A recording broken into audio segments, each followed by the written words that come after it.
Jumpa lagi di Review TV. Saya tahu kalian datang ke video ini karena nyariin reviewnya ini kan? Iya, Poco X3 NFC.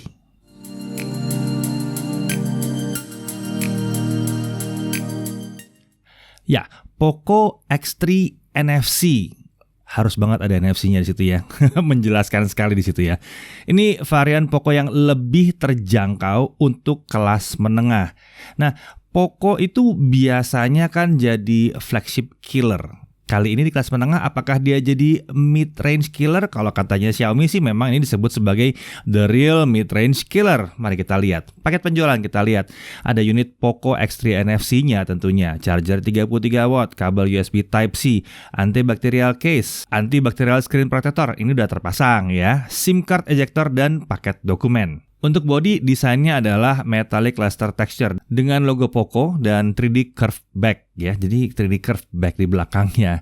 Ini terlihat kalau aspek desain cukup diperhatikan, tidak polosan-polosan aja gitu. Cuma emang logo Poconya besar sekali ya di sini. Ya sebetulnya kalau kalian yang tim casing nggak ada masalah sama belakangnya tampilan seperti apa, tinggal di casingin aja. Oke, next. Opsi warna cobalt blue, ini warna pengujian, ada juga shadow gray. Di bodi kita bisa lihat sisi belakang ini adalah polikarbonat tapi frame-nya aluminium. Untuk dimensi 165,3 x 76,8 x 9,4 mm dengan berat 215 gram. Nah, ini bobotnya lumayan memang ya, bukan termasuk smartphone yang ringan di sini. Di sisi kanan kita lihat ada tombol power yang sekaligus fingerprint scanner. Ini saya suka sekali. Suka banget. Yang namanya tombol power emang kalau digabung sama fingerprint scanner tuh jadinya ringkes, pencet langsung buka gitu. Lalu ada volume up and down. Di sisi atas kita lihat ada mikrofon, ada infrared blaster. Ya, infrared blaster masih ada. Di sebelah kiri kita lihat ada SIM tray hybrid ya. Nah, ini ya hybrid, 2 nano SIM atau 1 nano SIM plus 1 micro SD. Di bawah kita lihat ada audio jack 3,5 mm, masih ada ya. Ada USB Type-C, ada mikrofon dan ada speaker. Sisi depan kita lihat bezelnya tipis di kiri, atas dan kanan. Di bawah sedikit lebih tebal. Untuk layar ini adalah layar 6,67 inci dot display. Resolusinya 2400 x 1080, rasio 20:9. Refresh rate-nya 120 Hz. Ya, nggak salah, 120 Hz refresh rate-nya. Dengan touch sampling rate, ini adalah kecepatan dia untuk nge-scan ya, untuk nge-scan pencetan kita di 240 Hz. Touch sampling rate di 240 Hz ini harusnya membuat input itu lebih presisi. Nah, panel ini adalah panel IPS, jangan protes. Ini panel IPS yang bagus banget soalnya. Color gamutnya 84% NTSC. Kalau kalian mau tahu 100% sRGB itu berapa NTSC? 72%. Ini 84% NTSC. Jadi jauh lebih tinggi daripada 100% sRGB. Untuk brightness atau tingkat kecerahannya sampai dengan 450 nits. Dan dia sudah comply ke TÜV Rheinland Low Blue Light Certification. Jadi nggak nyakitin mata dengan blue light ya. Dilapisi dengan Corning Gorilla Glass 5, dan ini adalah layar yang sudah support HDR10 atau HDR10, dan katanya dia sudah support juga wideband L1, L1. Kemudian di sini kita lihat juga ada kamera selfie ya, 20 megapiksel AI selfie kamera, 20 megapiksel f2.2, video rekaman bisa sampai dengan 1080p 30 fps. Dengan fitur-fitur front kamera flash via display, palm shutter, dan ada panorama selfie. Lalu kita lihat ada earpiece di bezel atas layar. Notification LED ada di ujung earpiece. Oh ya, earpiece ini sekaligus merangkap sebagai speaker kedua. Ya, Poco X3 NFC ini punya 2 speaker. Jadi kalau nonton gitu pakai handphonenya doang, itu suaranya stereo kanan kiri ya. Kita beralih ke sisi belakang. Kamera utama 64 megapiksel AI quad kamera plus LED flash. Ya, ini ada 64 megapiksel main kameranya pakai Sony IMX682 f1.89 dengan lensa 6P atau 6 elemen. Lalu ada ultra wide angle kamera 13 megapiksel di sini, bukannya f2.2 dengan field of view di 119 derajat. Lumayan lebar. Kemudian ada makro kamera 2 megapiksel f2.4 fix fokus di 4 cm. Lalu ada 2 megapiksel depth sensor f2.4. Untuk kemampuan perekaman video ini sama dengan 4K 30 atau 4K 30 fps. Slow motion 720p sampai 960 fps. Lalu ada juga 1080p 120 fps. Untuk fitur-fitur ada AI Skyscaping 3.0, ada AI Photo Clone, ada Time Burst, ada Night Mode, ada Pro Mode, ada Movie Frame, ada Kaleidoscope Video, Shoot Steady Video, ada Video Macro Mode, ada Video Pro Mode, ada Lock, dan ada RAW Mode. Nanti kita lihat pengujiannya bareng sama Chris ya. Oke, sebagai catatan, kamera ini disusun dengan pola X di dalam area modul berbentuk crop circle ya. Modul kamera ini cukup menonjol di bodi belakang. Jadi kita sangat-sangat menyarankan kalian menggunakan casing untuk menjaga supaya modul kamera ini nggak kegores-gores. Ya, untungnya Poco menyediakan casing ya dalam paket penjualannya ya. Oke, kita masuk ke spesifikasi di dalamnya. Ini adalah Snapdragon 732G 8 nanometer. Ya, 732G. Ini adalah yang pertama yang menggunakan Snapdragon 732G di Indonesia. Ini adalah SoC baru, tapi memang ini hanya upgrade yang minor dari Snapdragon 730G. Lengkapnya dia menggunakan 2 Kryo 470 Gold 2,3 GHz, ini pakai Cortex A76. Lalu ada 6 Kryo 470 Silver 1,8 GHz, ini turunan Cortex A55. GPU Adreno 618, DSP Hexagon 688, ISP-nya Spectra 350, dual 14-bit ISP, modem X15 LTE. Ya, jadi emang ini hampir nggak ada beda sama 730G kecuali clock-nya lebih kencang memang. Nah, untuk unit kami, ini RAM-nya yang 8GB LPDDR4X dengan storage internal 128GB UFS 2.1. Ya, ini adalah memang unit versi Indonesianya ya. Ada 2 varian, memang ada yang 664 sama ada yang 8128. Kita pegang yang 8128. Untuk baterai, dia menggunakan baterai yang cukup besar di 5160 mAh. Ini sudah support charging 33 watt dan dia menggunakan MMT technology. Ya, ini pengisian baterai dilakukan di area tengah baterai. Chargingnya katanya lebih cepat dan konsisten, baterai juga katanya jadi lebih awet kalau seperti ini. Untuk OS dia menggunakan MIUI 12 for Poco berbasis Android 10 dengan Poco Launcher 2.0. Sensor lengkap, proximity, ambient, accelerometer, gyro, e-compass lengkap semuanya ya.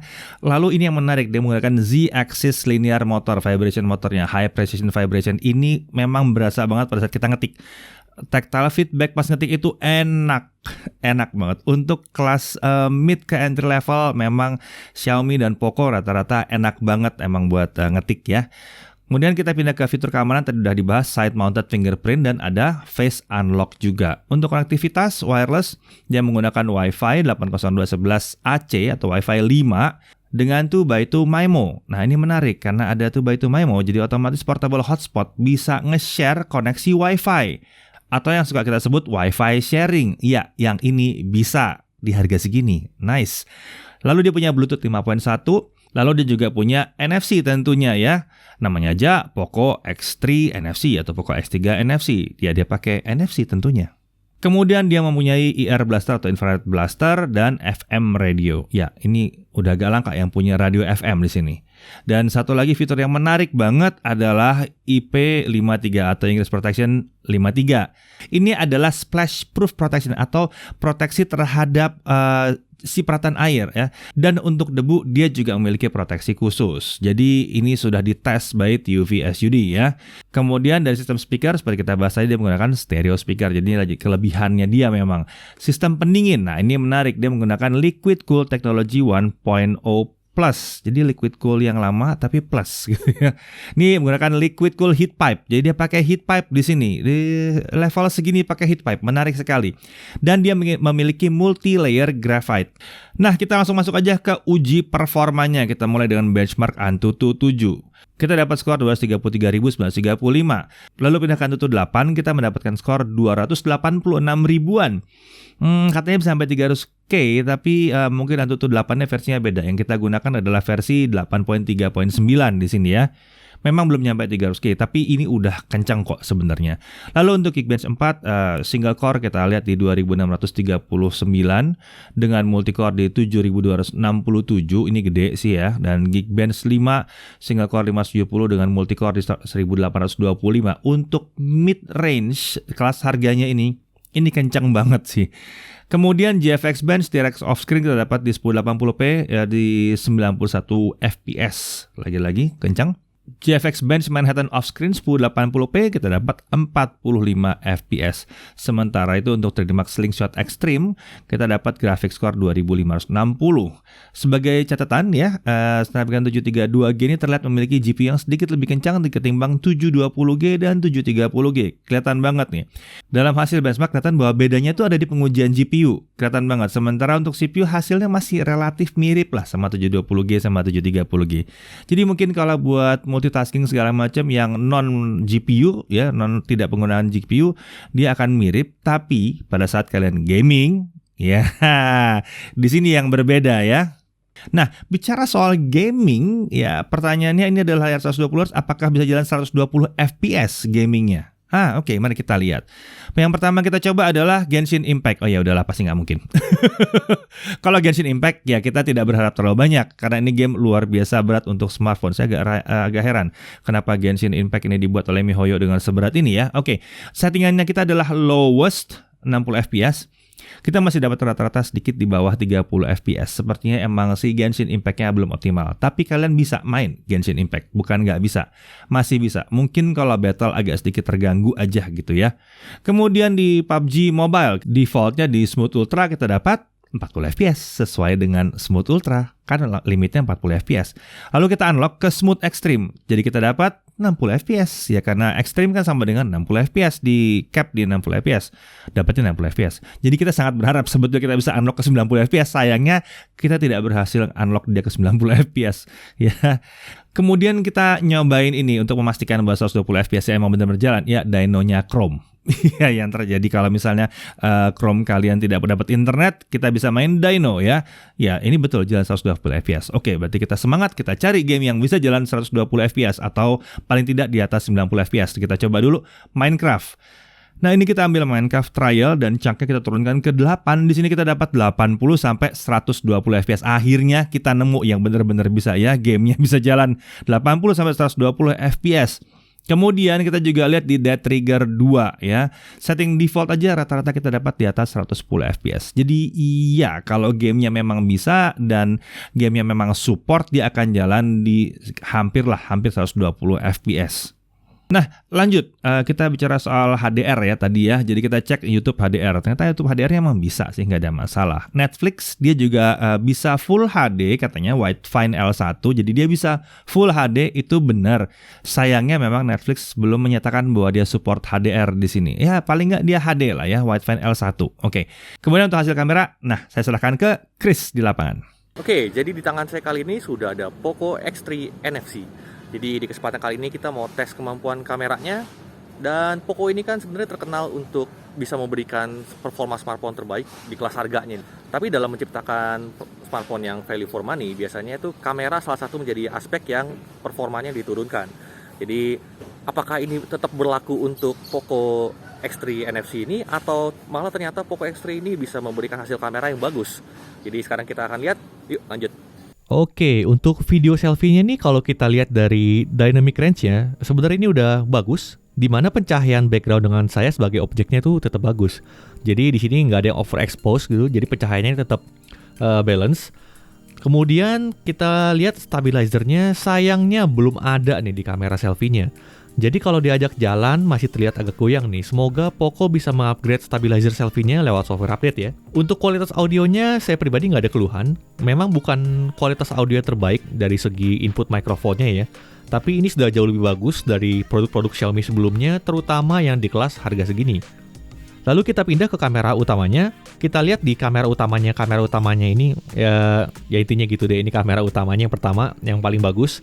Jadi kita lihat untuk resolusinya itu bisa Full HD 30 atau 60 fps dan maksimum di 4K 30. Dan yang menariknya di sini semuanya ada EIS-nya. Semua resolusi berfungsi, walaupun ya yang 60 fps terlihat nggak sestabil di 30 fps-nya ya. Tapi overall udah oke banget. Lalu kita lihat di kamera ultrawide-nya. Untuk resolusi di kamera ultrawide-nya ini sama persis kayak kamera utamanya. Mau di Full HD 60 fps atau 4K 30 fps tetap bisa. Karena ada smartphone yang ultrawide-nya itu cuma mentok di Full HD 30 fps aja. Atau malah ada yang nggak bisa 60 fps sama sekali untuk kamera ultrawide-nya. Dan yang terpenting, untuk semua resolusinya ini stabil. Nah, gini dong Poco. sangat-sangat good job. Lalu kita lihat untuk kamera makronya, bisa video juga, tapi dia ini fix fokus, jadi bener-bener mesti pas banget baru hasilnya tajam.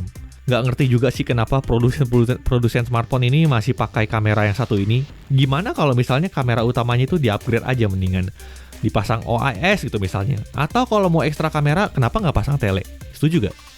Untuk video di kondisi low light, ya smartphone manapun akan mengalami penurunan kualitas ya. Jadi itu wajar banget, terutama kalau kalian pindah ke kamera ultrawide. Pastinya agak jomplang ya.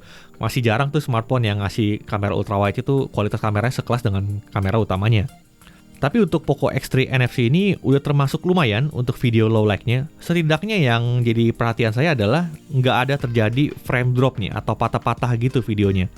Karena beberapa smartphone ada yang bikin videonya jadi di bawah 30 fps kalau low light. Bikin videonya jadi patah-patah gitu. Tapi di Poco X3 NFC ini aman. Nah, tadi itu kan fungsi-fungsi dasar kameranya nih terkait video. Kalau kalian mau tahu lebih dalam lagi soal kameranya, yuk kita lihat bareng menu kamera dan fitur-fitur ekstranya yang mungkin kalian cari atau butuhkan. Saya nggak jelasin semuanya karena videonya mungkin akan terlalu panjang ya. Jadi saya akan coba cover yang menurut saya cukup menarik aja. Oke, jadi ini adalah tampilan menu kameranya Poco X3 NFC. Dan sekarang mari kita lihat tampilannya seperti apa dan ada fitur menarik apa di sini. Untuk yang pertama ini tampilan di bagian fotonya. Jadi misalnya kalau kalian pilih di bagian yang tombol satu kali ini, kalian akan masuk ke kamera ultrawide-nya. Jadi sudut pandangnya menjadi lebih lebar, area yang tadinya tidak terlihat menjadi bisa terlihat sekarang. Dan kamera ini fix fokus ya teman-teman. Jadi kalau kalian deketin seperti ini, dia nggak akan berubah fokusnya. Fokusnya itu fix, beda sama kamera utamanya. Kalau kamera utamanya ini kita balik lagi ke satu kali. Ini autofocus tentunya. Dan autofocusnya ini beres ya, cepet. Nice. Lalu di atas ini ada tombol 2 kali. Jadi dia akan melakukan 2 kali digital zoom ya. Jadi karena ini nggak ada kamera telenya, ini 2 kalinya adalah digital zoom. Cocok untuk kalian yang pengen foto orang, foto portrait, atau foto produk. Akan lebih bagus kalau pakai mode 2 kali ini nih, karena jadi minim distorsi nantinya. Oke, di tampilan kiri sini ada menu flash, bisa auto, bisa menyalain atau bisa jadi center seperti ini. Ini saya matiin dulu. Lalu ini HDR. HDR-nya bisa kalian setel mau nyala terus atau auto. Saya sih biasa setel di auto ya. Terus ini ada AI yang bisa mendeteksi objek apa yang sedang kalian shoot dan bikin fotonya itu bisa menjadi lebih bagus lagi sih harusnya. Tapi ini saya biarin nyala aja karena defaultnya ini nyala. Lalu di sini ada fitur filter. Bisa sesuaikan dengan selera warna yang kalian mau. Lalu di sini ada Google Lens, jadi udah built-in juga di kameranya Poco X3 NFC ini. Lalu kita lihat lagi nih menu di atas ini, kalau kita klik, nah akan keluar fitur-fitur lainnya lagi nih. Seperti yang paling atas itu, kita bisa milih aspek rasio dari 1:1. Nanti akan jadi kotak seperti ini, cocok buat Instagram feed nih misalnya, atau 3:4 defaultnya, atau 9:16 kalau kalian pengen foto yang lebih lebar. Lalu atau full screen. Kalau saya sih bisa di 3:4 aja. Lalu di sini ada timer mau 3, 5, 10 detik. Lalu kita lihat di sini ada movie frame. Jadi bikin aspek rasionya jadi seperti film bioskop. Berasa lebih sinematik aja gitu. Kalau untuk foto bisa, untuk video juga bisa. Lalu ada grid line di sini untuk ngebantu komposisi foto atau video kalian. Lalu ada straighten. Nanti ada muncul garis nih di sini untuk mengindikasikan video kalian nih atau foto kalian lurus atau enggak. Oke, kita matiin dulu. Lalu kalau kalian mau masuk kamera makro, mesti lewat sini ya menunya. Jadi makronya ini fix fokus, jadi mesti cocok banget jarak fokusnya dengan objek, baru hasilnya akan tajam dan bagus. Seperti ini misalnya. Kita lanjut ke portrait. Ini masih foto sih sebenarnya. Dan ini di portrait ini kalian bisa atur untuk tingkat bokehnya mau semana. Ini kalau untuk bikin background fotonya jadi blur ya. Jadi berasa kamera DSLR gitu. Lalu di sini ada efek-efek lainnya. Tuh mau stage, natural, movie, rainbow, macam-macam deh ini. Jadi silahkan berkreasi kalau kalian udah punya smartphone ini, fiturnya banyak banget. Sekarang kita lanjut ke video. Oke, sekarang kita masuk ke video. Tampilannya seperti ini. Kalau kalian dilihat di tombol 1 kali ini sama, ini untuk pindah-pindah kamera juga seperti ini. Kalau pengen video lebih lebar, masuk ultrawide, tinggal klik yang ini. Lalu coba kita balik lagi ke satu kali dulu. Nah, untuk video, mari kita lihat dari kiri atas dulu nih, di sini. Kalau kita buka ini ada fitur-fiturnya lagi dan kita bisa pilih resolusi di sini langsung. Di sini pilihan resolusinya maksimum sampai 4K 30 fps. Tapi menariknya dia juga bisa Full HD 60 fps. Jadi video bisa jadi lebih licin. Nah, seperti yang kalian lihat tadi, untuk resolusi ini nggak masalah ya teman-teman. Jadi kalian mau pilih yang manapun, videonya bisa menjadi lebih stabil. Ini hebat nih Poco nih. Lalu di sini ada movie frame, sama seperti yang tadi, bisa bikin aspek rasionya seperti film bioskop. Kita close dulu. Ada makro, makronya juga bisa untuk video. Lalu di sini yang menariknya ini ada track moving object. Nah, nice nih. Jadi mumpung ini saya pakai screen record, jadi kalian bisa langsung lihat nih cara kerjanya seperti apa. Kalian tinggal tap ke objek yang kalian mau fokusin. Nanti dia akan mengikuti objeknya supaya nggak keluar dari frame. Yang kotak kecil itu tuh akan menjadi hasil video akhirnya teman-teman. Dan ini keren banget. Kalau misalnya kalian pengen bikin video untuk objek yang bergerak tapi emang nggak bisa yang super cepat banget ya. Jadi memang mungkin agak lebih slow seperti ini. Ini keren. Di sini ada steady video. Jadi bisa bikin videonya menjadi lebih stabil lagi. Padahal tanpa fitur ini nih kameranya udah bagus banget sih, stabilizernya udah berfungsi dengan baik. Tapi kalau kalian pengen lebih stabil lagi bisa pakai fitur yang ini. Lalu coba kita lihat di kamera ultrawide-nya. Untuk resolusinya pun sama. Bisa Full HD 60 atau 4K 30. Gak masalah. Dan semuanya stabil tadi seperti yang udah dilihat ya. Keluhan saya paling cuma satu sih. Jadi untuk saat ini di Poco ini belum bisa rekam video sambil pindah-pindah lensa misalnya. Kebetulan di sini kan dia ada dua lensa kamera utama dan kamera ultrawide-nya. Kalau kalian mau rekam video, itu nggak bisa pindah-pindah langsung. Jadi kalau mau pindah mesti matiin dulu, baru nyalain lagi. Jadi belum ada kayak semacam slidernya juga gitu biar kita bisa zoom in, zoom out dari antar kamera, belum bisa. Jadi mungkin semoga Poco bisa mengupdate-nya via software update nanti karena fitur itu cukup berguna supaya menjadi lebih fleksibel perekaman videonya. Lalu kita lanjut ke Pro. Di sini kalian bisa manual foto atau manual video. Nice Poco. Jadi untuk kalian yang content creator tentunya akan sangat senang ngelihat fitur ini nih. Karena kita bisa kontrol semuanya itu manual. Dari white balance misalnya di bawah ini nih. Kalian bisa atur white balance mau seperti apa. Itu bisa manual di sini. Dan dengan manual ini, white balance itu akan terkunci teman-teman. Jadi nggak akan tiba-tiba berubah gitu pencahayaannya, warnanya jadi berubah tiba-tiba, nggak. Kalau misalnya kalian pakai auto mungkin bisa mendadak berubah. Tapi kalau manual ini kalian bisa kunci mau white balance seperti apa. Lalu di sini ada fokusnya, kalian bisa manual fokus. Lalu kita juga bisa pindah-pindah lensa. Nice. Ultrawide-nya pun kita bisa promote atau manual video. Keren. Yang nggak bisa di ultrawide cuma fokus ya. Jadi kalau kalian klik di sini nggak bisa nih, karena dia fix fokus. Makronya juga bisa manual video. Kemudian yang saya takjub nih dari kameranya produksi Xiaomi itu terutama nih, dia punya fitur-fitur profesional lainnya untuk video content creator. Contohnya nih, kalian bisa rekam dalam mode lock. Jadi nanti warnanya ini akan lebih pudar. Kenapa pudar? Ini bukan berarti artinya jelek. Ini untuk content creator ini artinya kalian bisa color grading lebih fleksibel lagi di post production nantinya. Mantap ini. Lalu ada histogram buat yang ngerti bacanya. Lalu untuk fitur lainnya ada focus picking. Ini dia yang luar biasa sih. Nah, fitur ini bisa membantu kita untuk menjamin objek yang kita shoot itu fokus. Jadi kalau merah ini udah aman artinya objek itu fokus. Keren banget. Lalu ada exposure verification di sini. Mungkin di sini nggak terlalu terlihat ya. Jadi mungkin coba saya turunin dulu. Kalau saya pasang ISO 100 baru kelihatan ya. Kalian lihat ada garis-garis biru di situ. Itu artinya ini exposure value-nya agak kurang terang nih di bagian-bagian itu. Yang ada tanda itu artinya mungkin kalian butuh pencahayaan lebih lagi biar nggak terlalu gelap. Dari seluruh fitur Pro ini paling kalau dari saya sih harapannya ini tinggal 2 fitur lagi aja nih yang bisa bikin Pro videonya ini menjadi lebih spesial lagi. Yang pertama itu adalah audio level. Di sini belum ada audio levelnya nih teman-teman. Jadi kalau misalnya kalian rekam orang atau lagi ngomong atau apa lagi di outdoor, kalian nih nggak bisa tahu intensitas suara yang masuk itu seperti apa. Jadi itu semoga kedepannya bisa ada ya, itu akan lebih keren lagi.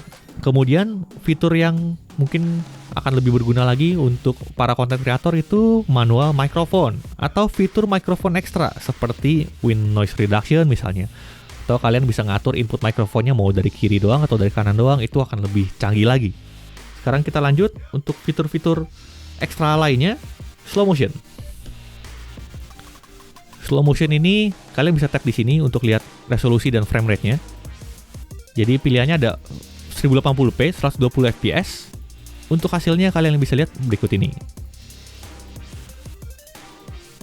Lalu bisa 720p, 120 fps, atau 240 fps. Kalau kalian pilih 240 fps, dia langsung otomatis ke 720p karena dia belum bisa Full HD. Untuk hasilnya kurang lebih seperti ini. Videonya akan jadi jauh lebih lambat ya kalau misalnya frame rate-nya kalian naikin. Lalu kita bisa pilih 960 fps. Ini maksimum di 720p aja. Tapi seperti yang kalian lihat di video ini adalah 960 fps interpolasi ya teman-teman. Maksudnya apa? Jadi ini sebenarnya itu bukan benar-benar direkam 960 fps, tapi itu dibuat seakan-akan menjadi 960 fps dengan mencampur frame blending gitu ke dalamnya. Dan bisa terlihat dari gerakannya yang motion blur-nya itu nggak natural. Tapi untuk keren-kerenan doang sih udah oke lah ya. Oke, kita lanjut di bagian more.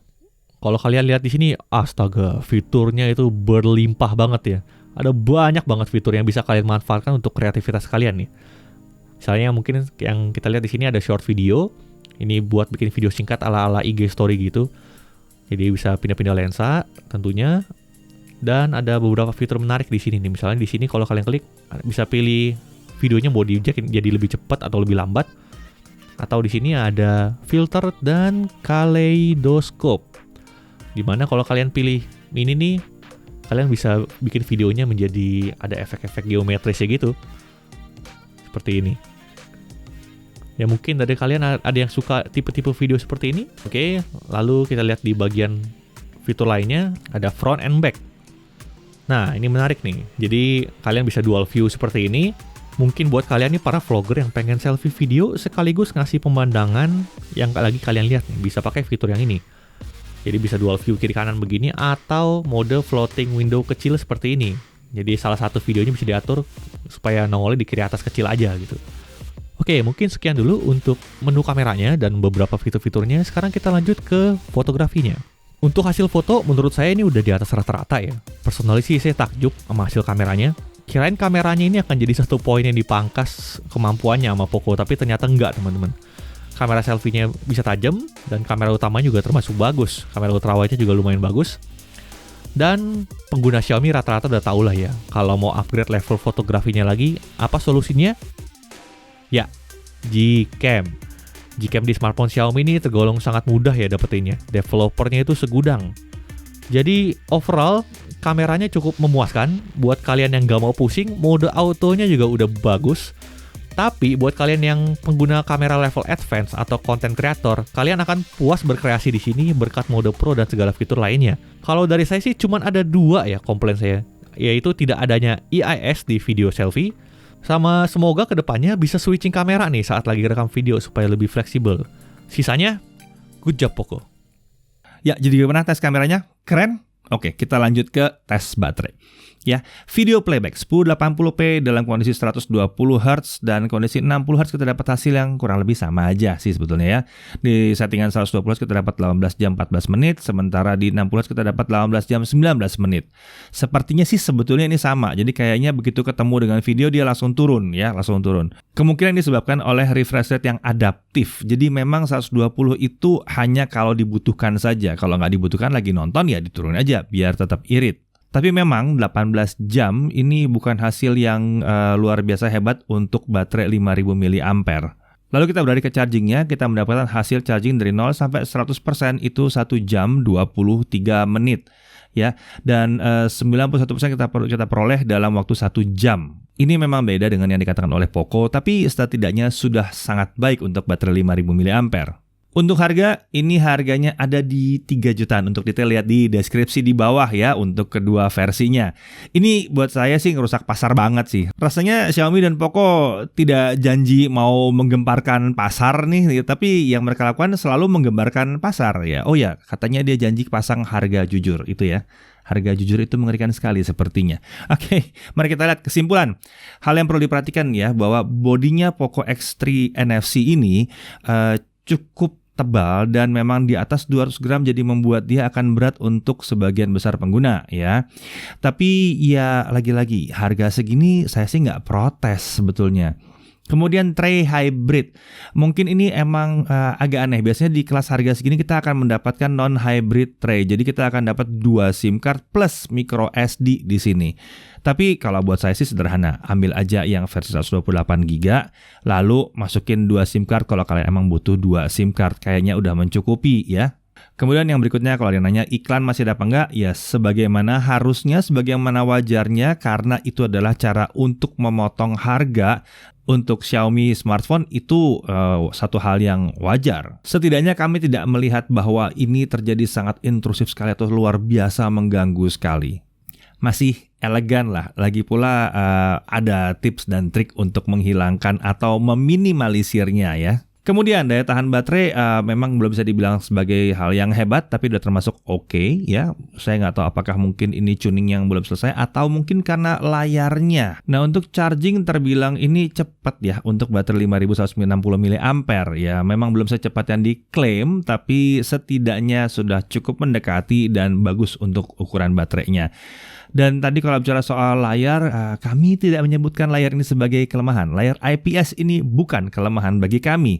Kualitas gambarnya tidak segitu jauhnya dibandingkan dengan AMOLED. Level blacknya bagus banget, warna oke banget.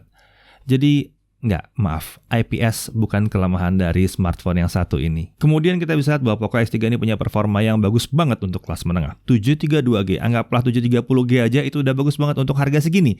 Tapi ini 732G, jadi sedikit lebih kencang. Kemudian tadi si layar IPS itu, yang bagus itu bisa dapat HDR10 dan untuk di Netflix dia bahkan bisa dapat Full HD dengan wideband L1-nya. Oke banget.